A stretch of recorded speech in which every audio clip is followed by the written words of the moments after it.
ស្រឡាញ់តែអូនផ្ដល់ឲ្យវិញនៅការឈឺចាំមើលនោះមកមួយនេះជាស្ទើរតែស្លាប់ក៏អូនមិនដែលដឹង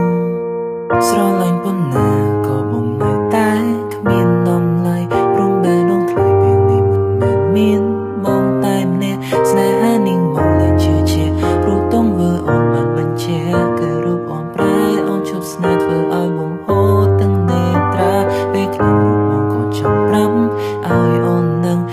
នឹងថាស្នេហ៍មួយនេះតែបងឈឺខ្លាំងប៉ុណ្ណាតែនាងឬហៅថាស្នេហាចុងក្រោយសល់ត្រឹមអនុស្សាវរីយ៍អាចបំភ្លេច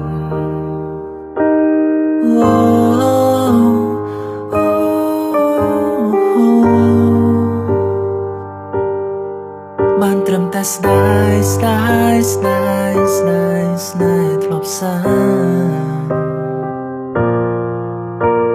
ឃ្លាតែឆ្ងាយហើយឯណាសន្យាដែលថានៅក្បែររហូត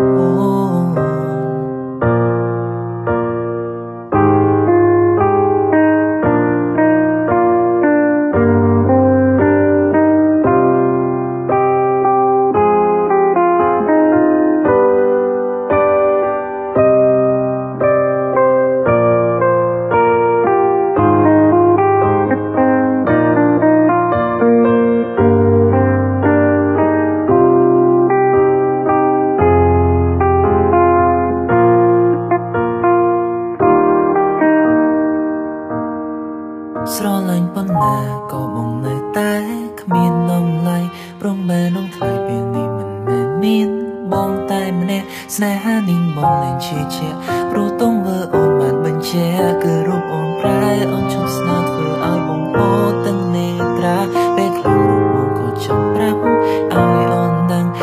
ងថាស្នេហ៍មួយនេះតើបងឈឺខ្លាំងប៉ុណ្ណាតែនាងឬហៅថាស្នេហាចុងក្រោយសល់ត្រឹមអនុស្សាវ